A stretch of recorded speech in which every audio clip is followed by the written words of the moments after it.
guys, assalamu alaikum. Welcome to Blessed Sister. It's me Upoma and welcome to our another vlog.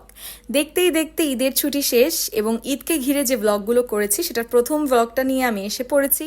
আর এই ব্লগটা হচ্ছে ঈদের পূর্ববর্তী সকল আয়োজন নিয়ে আমরা ঈদের আগে কি কি করেছি তা নিয়ে আপনাদের জন্য আজকের এই ব্লগটা করা।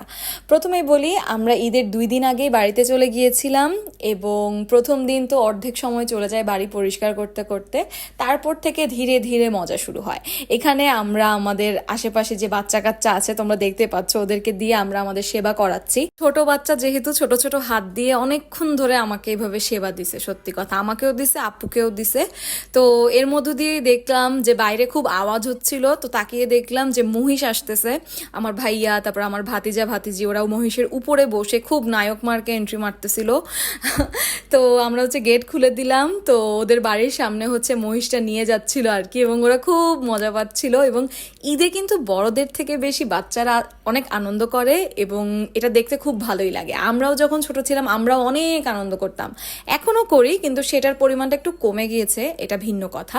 যাই হোক, তারপর আমরা চলে যাচ্ছিলাম বাজার করব, মানে শুকনো বাজার। 2 দিন আগে যেহেতু আমরা গিয়েছি, অল্প কিছু বাজার করতে হবে, তাই প্রথমে আমার আর উত্তরনাপুর যাওয়ার কথা ছিল না, কিন্তু বাড়িতে বসে বসে আমাদের কোনো কাজ ছিল না, তো তাই ভাবলাম যে যাই পাপ্পার সাথে, যে বাজারটাও ঘোরা হলো, সাথে সাথে বাজারও করা হলো, তো এর জন্য আর কি।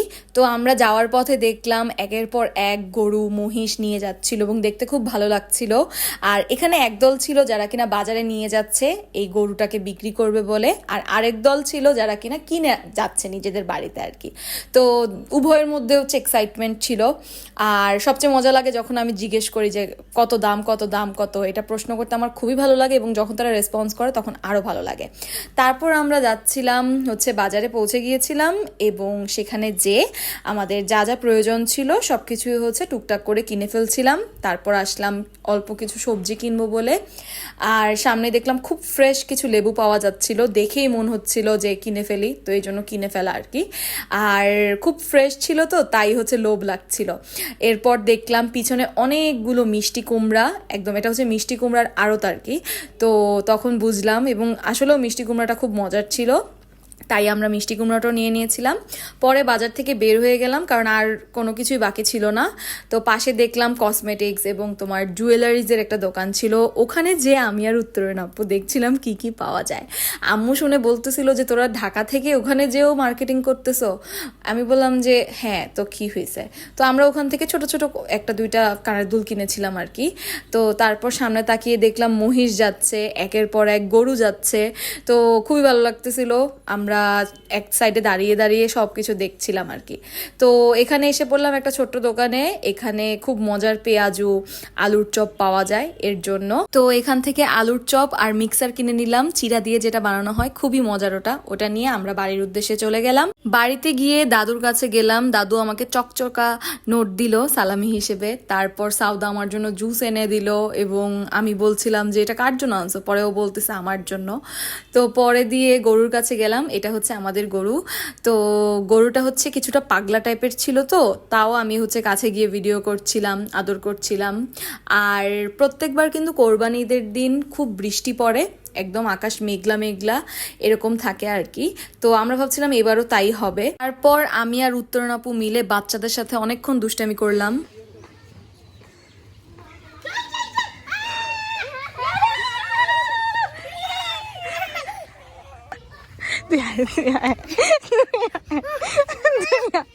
আসো আসো, একটু আদর করবো, একটু আদর করবো, আসো আসো আসো, আদর করবো, আদর, এই দেখো আদর, এই যে আদর আদর আদর। ও আল্লাহ গো, মাথা একটু গরম আছে মনে হয়।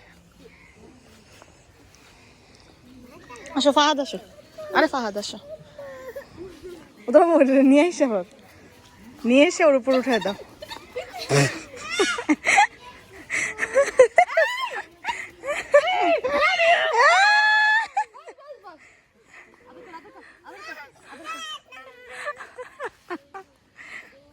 আদর আদর আদর।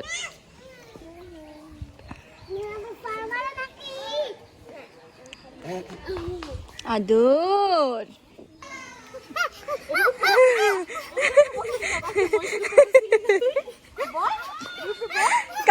মহিষের উপর ঠিকই বসছিলি রে, কি রে? এভাবে অনেকক্ষণ ধরে দুষ্টুমি করলাম আমি আর আপু। পরে মনে হইলো যে না থাক, অনেক হয়েছে আর না, কারণ হচ্ছে ওরা একটুর জন্য কান্নাই করে দিবে। আমাদের কথা হচ্ছে আমরা মজা করব কিন্তু বাচ্চাদের কষ্ট দিব না, তাই না?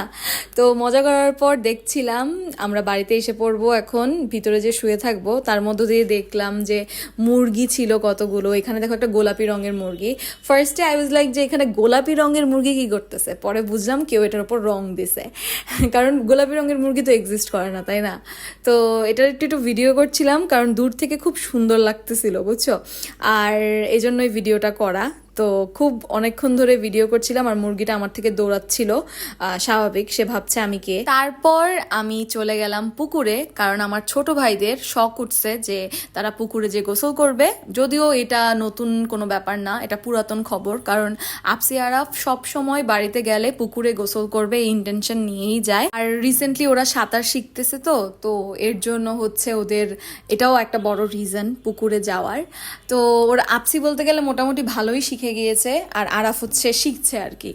তো আমি দাঁড়িয়ে দাঁড়িয়ে দেখছিলাম, আর আমার যাওয়ার কোনো প্ল্যান ছিল না, কিন্তু আমি গিয়েছিলাম কারণ আমার হচ্ছে কিছু কিছু পুকুরের অ্যাক্সিডেন্টের কথা আমরা সবাই শুনি, তো ওগুলো আমার খুবই ভয় লাগে। তো এক কথায় বলতে গেলে, সহজ ভাষায় বললে, আমি আপসি আরাফকে পাহারা দিতে গিয়েছিলাম আর কি। যদিও আমার ভাই ওখানে ছিল, বড় ভাইয়া এবং অনেকেই ছিল ওখানে, বাট স্টিল আমি হচ্ছে দূর থেকে দাঁড়িয়ে দাঁড়িয়ে দেখছিলাম এবং খেয়াল রাখছিলাম যে ওরা ঠিক মতো আছে কিনা।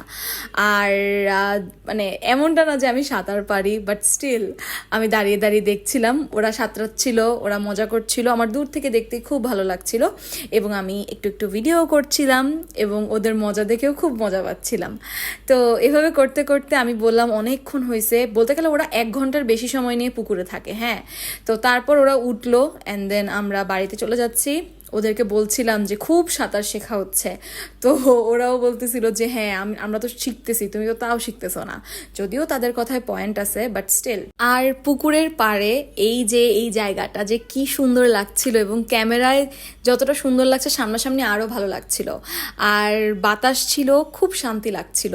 আর এই দেখো এখানে হচ্ছে আমাদের বাড়ির সামনেই যে পেয়ারা গাছ, ওখানে মাশাল্লাহ কতগুলো পেয়ারা ধরেছে। যদিও পেয়ারাগুলো এখন খাওয়ার উপযোগী হয় নাই, ছোট ছোট। তো আমি আর উত্তরণ আপু এরপর ডিসাইড করলাম যে আমরা আমাদের বাড়ির সামনে একটা মার্কেট আছে, ওখানে যাব ফুচকা খেতে। তো আমরা আমাদের সাথে এই সব বাচ্চা কাচ্চাদের নিয়ে যাচ্ছিলাম, তো ওরাও খুব মজা নিয়ে হচ্ছে যাচ্ছিল। তো আমরা ফুচকার উদ্দেশ্যে রওনা হলাম, ফুচকা খাবো, খুব খেতে ইচ্ছা করছিল। আর যাওয়ার পথে দেখলাম কতগুলো বাচ্চা মিলে খেলছিল এবং দেখে খুব ভালো লাগলো এবং স্মৃতিও মনে পড়ে গেল। আমরাও ছোট্টবেলায় সবাই মিলে অনেক খেলতাম, এবং এখন যেহেতু সবাই অনেক বড় হয়ে গেছে, তো এখন দেখা যায় এরকমভাবে খেলাধুলার হয় না। তো দেখে খুব ভালো লাগছিল। এবং আমরা যাওয়ার পথেও দেখলাম গরু দেখলাম এবং বড় বড় গাড়ি আসছিল, এবং এতগুলো বাচ্চাদের নিয়ে গিয়েছিলাম, তো সবাইকে খুব সাবধানে যেতে হচ্ছিল। আর এই যে আমার ভ্লগে এখানে সবাই কিন্তু আমার ভাতিজি, হ্যাঁ। আর তারপর আমরা গিয়ে দেখলাম ফুচকা নাই, সো আমরা ডিসাইড করলাম যে তাহলে আমরা আইসক্রিম নিয়ে নেই। তো এক একজন এক এক রকম আইসক্রিম নিয়ে নিলাম, যে যার পছন্দ অনুযায়ী। তো আইসক্রিম নিয়ে তারপর আমরা আবারও বাড়িতে চলে যাচ্ছিলাম। আর এই যে আমি নিয়েছিলাম একটা লেমন আইসক্রিম, আর সামনে ওরা সবাই যার যার পছন্দ মতো নিয়ে হাঁটছিল আর কি। এবং সবাইকে বললাম যে দেখাও তোমরা আইসক্রিম কিনেছো, আইসক্রিম খাচ্ছ, কি কি আইসক্রিম খাচ্ছ, তেঁতুল ফ্লেভার, নারিকেল ফ্লেভার, এরকমভাবে খাচ্ছিল আর কি। আর যে যেই কালারের আইসক্রিম খাচ্ছিল তার জিব্বা সব কিছু হচ্ছে গিয়ে ওই কালার হয়ে যাচ্ছিল। তো এই যে এখানে আমাকে দেখতে পাচ্ছ, সামনে যে দেখলাম একটা বিরাট মহিষ, এবং এত বিশাল ছিল মহিষটা, মানে আমরা হচ্ছে আস্তে আস্তে যাচ্ছিলাম যে এটা আগে যাক, তারপর আমরা ধীরে ধীরে বাড়িতে যাব। তো এর মধ্য দিয়ে হচ্ছে আমরা বাড়িতে চলে গেলাম, এবং ওখানে দোলনা ছিল, তো দোলনায় উঠলাম, এবং এখানে আমি দোলনা চড়ছি আর ছোট্ট একটা বাচ্চা আমাকে ধাক্কা দিচ্ছে। তো ও হচ্ছে, ওকে আমি বলছি যে মুস্তাকিম আমাকে আন্টিকে জোরে জোরে ধাক্কা দাও। এর মধ্য দিয়ে মনে হচ্ছিল যে বেচারার খুব কষ্ট হচ্ছে, তো আমি বলছি একটা কাজ করো, তুমি উপরে উঠে যাও, তাহলে আমরা দুজনে একসাথে দোল খাবো। তো ও কথা মতো উপরে উঠে গিয়েছিল, পরে দিয়ে আমরা একসাথে দোল খেয়েছি।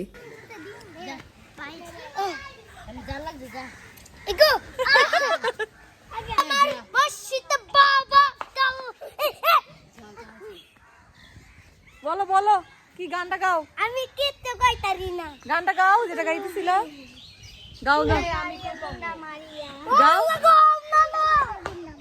তার তারপর ও আমাকে এক এক ধরনের হচ্ছে কি বলে এন্টারটেইনমেন্ট দিচ্ছিল। গাছের ডাল নিয়ে হচ্ছে ওই যে বন জঙ্গলে যে কিছু কার্টুনে থাকে না, ওই যে এইভাবে গাছের ডাল ধরে ধরে যে এক প্রান্ত থেকে আরেক প্রান্তে যায়, ওরা দুইজন মিলে এরকম করতেছিল। এর মধ্য দিয়ে আরাফ আসলো, ওও হচ্ছে গিয়ে বাড়িতে যাওয়ার পর ওদের যে কি ভাবটা বাড়ে, মানে আমি আপনাদের বুঝাই বলতে পারবো না। ওরা এমন বিহেভ করে যে ওরা আমাদের থেকে অনেক বড়, এরকম আর কি। তো এর পর দিন কিন্তু মানে ঈদের আগের দিন প্রচুর বৃষ্টি ছিল, একদম দিনটা মেঘলা দেখেই বুঝছি বৃষ্টি পড়বে। তো কিছুক্ষণের মধ্যে বৃষ্টি পড়া শুরু হয়ে গেছিল। তো অনেক বৃষ্টি পড়ছিল, একদিক দিয়ে ভালো লাগছিল কারণ হচ্ছে সব ধুলোবালি মুছে নিয়ে যাচ্ছিল, আর একদিক দিয়ে খারাপও লাগছিল কারণ আমরা বাড়ি থেকে বেরই হতে পারছিলাম না। তো এই দেখো এখানে আমাদের বাড়ির সামনে যে জাম্বুরা গাছটা, মাশাআল্লাহ জাম্বুরা ধরছে অনেকগুলো, আর আকাশটা কি কালো হওয়া হয়েছে তাও কিন্তু দেখে বোঝা যাচ্ছে। তো আপসি আরাফের বাড়িতে যাওয়ার আরেকটা কারণ হচ্ছে ওরা ইচ্ছা মতো ক্রিকেট খেলতে পারে, কিন্তু বৃষ্টির জন্য তারা বেচারা এবার বেশি ক্রিকেটও খেলতে পারে নাই। আর এমন একটা অবস্থা যে রাস্তাঘাটেও কিন্তু কোনো মানুষ আসা যাওয়া করছিল না, সবাই যে যার মতো বাড়িতে হচ্ছে বন্দি হয়েছিল। শহরে তো এমনিও আমরা বাসায় বন্দিই থাকি, কিন্তু এখানে বাড়িতে আসার পরও যদি বৃষ্টির কারণে বাড়িতে ভিতরে বসে থাকতে হয় তাহলে কেমনটাই বা লাগবে। তো এইটা যেহেতু প্রথম দিন হচ্ছে বৃষ্টি পড়েছিল, একদিক দিয়ে অনেকেই বলছিল যে যাক ঠান্ডা ঠান্ডা পরিবেশ, শান্তি লাগছে, কিন্তু বাইরে বের হয়ে যাচ্ছিল না, এটা একটা প্রবলেম ছিল আর কি। তো এর মধ্য দিয়ে আমরা রাতের বেলা আবার মেহেদি দেওয়া শুরু হয়ে গেল, এটা হচ্ছে চাঁদ রাত আর কি। তো এই ছোট্ট বাচ্চাকে উত্তরণ আপু মেহেদি দিয়ে দিচ্ছে, এটা কিন্তু শেষ পর্ব, হ্যাঁ এর আগে অনেককে উত্তরণ আপু এইভাবে মেহেদি দিয়ে দিছে। তো এই দায়িত্বটা উত্তরণ আপুর থাকে যে সব ছোট বাচ্চাদের মেহেদি দিয়ে দেয় আর কি। তো এই বাচ্চাটা দেখো মারিয়া কি সুন্দর করে একদম পুরো স্ট্যাচু হয়েছিল, মানে মেহেদি যে নষ্ট হবে ও যদি নড়াচড়া করে সেটা সে বুঝছে এবং সে ওইভাবেই কিন্তু বসে বসে দিচ্ছিল। তো খুব মায়া লাগতেছিল ওকে দেখে এবং ওকে খুব কিউট লাগতেছিল। তো লাস্টে ওকে মেহেদি দেওয়া যখন শেষ হয়ে গিয়েছিল তো উত্তরণ আপু আর আমি বললাম যে আপসি ওকে যে দিয়ে আসো ওর বাড়িতে, কারণ হচ্ছে এখানে অনেক বাচ্চারা ছিল, তো মেহেদি দেখা যায় কি বাচ্চারা একসাথে থাকলে একজন আরেকজনকে ধাক্কাধাক্কি করে, তো পরে মেহেদি নষ্ট হয়ে যায়। তো এই জন্য ওকে হচ্ছে ওর বাড়িতে দিয়ে আসছিল, তো সেও খুব সাবধানে চলে যাচ্ছিল।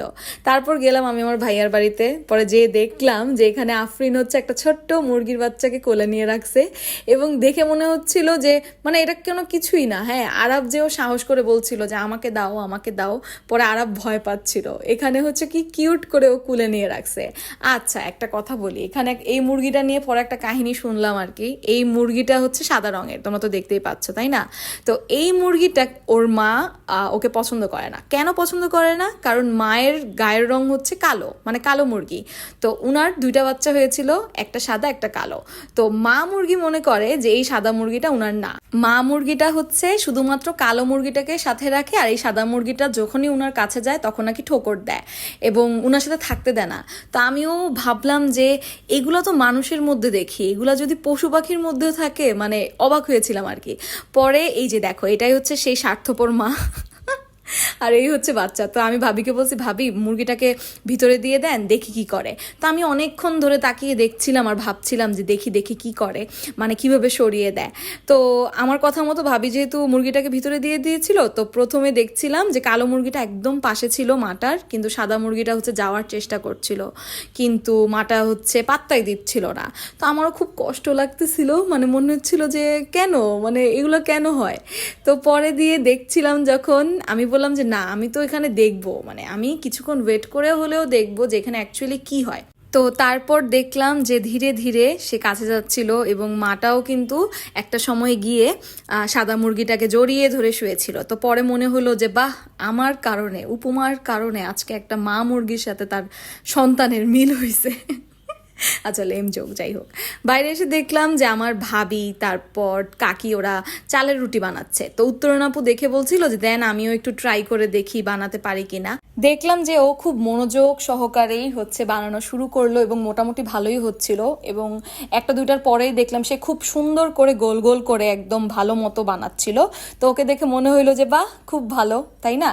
আসলে চেষ্টা করাটাই কিন্তু অনেক, না পারা না পারা এটা পরের জিনিস, তুমি যে চেষ্টা করছো প্র্যাকটিসটাই অনেক কিছু। পরে ভাবলাম আমিও বানাই, কখনো চালের রুটি বানানো হয় নাই, নর্মালি নান রুটি পরোটা এইসব বানাতে পারি, কিন্তু গোল করে একটা রুটি বানানো এরকম কখনো হয় নাই আর কি।